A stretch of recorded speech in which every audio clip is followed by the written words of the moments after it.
Momwe feminism ikuonongera mabanja. Kodi zokhuza ndi feminism munayamba mwazimvapo? Akatondika movement kazimayi amene amapanga advocate akuti for equal rights. Akhale ndi ufulu ofanana, mwamuna chimozimozi, mkaziso akhale chimozimozi. So it's a doctrine that is there. Ngati simunamvepo, zikuchitika ndithu kunjaku and azimayi ena kupanga practices zimenezi. So ainake wakuti anayamba ndi a goal. Funa kupanga restore dignity mwa mzimayi, safety komanso basic rights. Ari kufuna kupanga fight injustices. Komano feminism yo masiku ano chapanga shift chinthuchi from equality imene ainake amabisaliramo to rivalry, kuti kuyamba nokumuona mwamuna ngati ndi mdani. Ndi zichatukuma zimva azimayi kumayankhula ine mwamuna siningamunyemere ndasi, ena ine mwamuna emoji yosekerera ineni siningamtumizire, mwamuna ndi mdani wanga. Azimayi ena akamuona mkazi mzawo wakwatira zomunena zambirimbiri, sunapange chisankho chabwino ndi zina zotero. Ndi zimene zikuononga bwanji mabanja. Chinthu choyambirira from partnership to power struggle. Feminism iji yasandukatu power struggle. So banja momwe likhale partnership akulipanga kuti azikangokanganamo kuti kodi wamphamvu ndi ndani. Chifukwa banja lomwe lili health limamangidwa pa complementarity and not competition, kuthandizana. Kupangana support each other, osati kupikisana. Kwa mabanja masiku ano asanduka mpikisano ati chifukwa cha feminism. And the extreme feminism imapanga frame banja licha kuti likhale battlefield, zizooneka kuti man versus woman, ndi zina zambiri. Malo moti banja ikhale partnership where wina aliyense akuplay role yake mmene mujamo ndi kumapanga move forward. Mwamuna kukhala leader, mwamuna kukhala mutu wa banja, zimaoneka kuti ndi operation kwa iwowa. Azimayi otere wamaona kuti mwamuna asamakuuze zochita, mwamuna asamakulamulire ndi zina zambiri. Ati fuati mwamuna ngati akulamula mbanjamo or ngati akuonesa direction, zimakhala kuti akuponderezedwa. So cooperation iji yomwe ili yofunikira kugwirizana wina uliwonse iji imasanduka ngati weakness. Iweyo kamapanga cooperate, kamamumvera mwamuna wako amakutenga kuti iwe ndi ofoka. And kamapanga compromise, kugonjera pa zinthu zina, kulolerana, zinthu zomwe zili ma qualities zofunikira mbanja zimasanduka kuti ndi submission, chakhalanu chitonzo kwa iweyo. Ino ndi opepera ino. Imakhala submissive, you are too submissive and everything. And mindset hii imapanga erode trust mbanja komanso mgwirizano umene umenereka ukhalepo banja nalilonse. So banja limasanduka chinthu chomangomenyana, wina aliyense sosalimvaso kukoma banja licha. Njira ina feminism imene imaononga bwanji banja, it devalues motherhood and caregiving. Amanena kunena, and it's a very harmful narrative.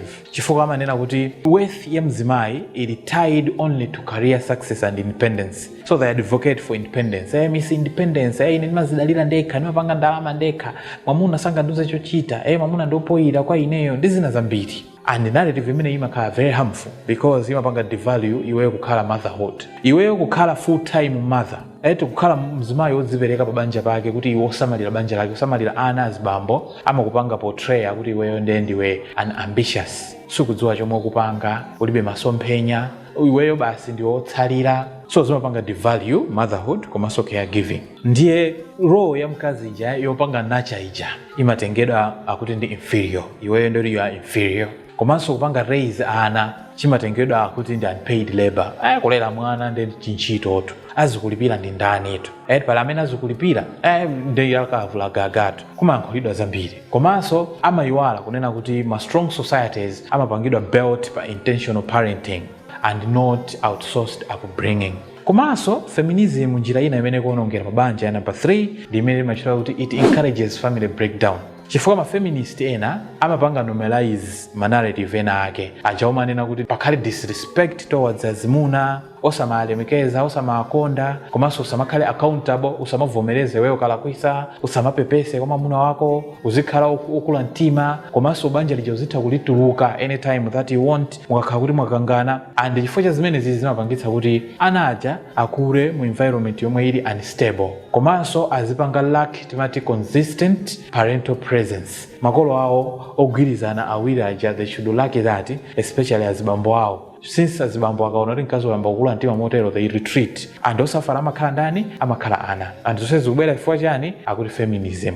Komanso kaonongedwe ka feminism mabanja ka number 4, the masculinity is treated as a threat. Munthu mwamuna wina aliyense akuti kwa iwo amaoneka ngati ndi a threat. Ndi azimuna aja amapangidwa paint kunena kuti they are inherently oppressive, azimuna ndi anthu opondereza, ali emotionally useless, unnecessary in the home. Mwamuna sofunikiranso kukhala mu nyumba. Ndi amatha kumuthamangisa mwamuna nyumba, iyeyo ndi kukhala yekha ndi ana wandileraso ndekha. Nditakukwanisa palibe amene angandiuze chochita ndi zina zambiri. Andi azimuna ambiri chifukwa cha khalidwe limene they feel disengaged from marriage. Banja liji chimasanduka chachilendo kwa iwo osamafunanso kuti apite ku nyumba kuja. Andi zimenezi zimapangitsa kuti kukhala bambo kukhale kupange weekend. Andi ubambo ukapanga weekend, family structure so it weakens. Banja pamakhala palibepo. Chinthu cha 5 cha number 5 chomwe chili chomalizira chimene feminism imaonongera mabanja, children pay the highest price. Osafala ndi ndani amanena kuti njovu ziwiri zikamamenyana umavutika ndi udzu. Ndi ananso amasafala cause makolo ali divided in ideology,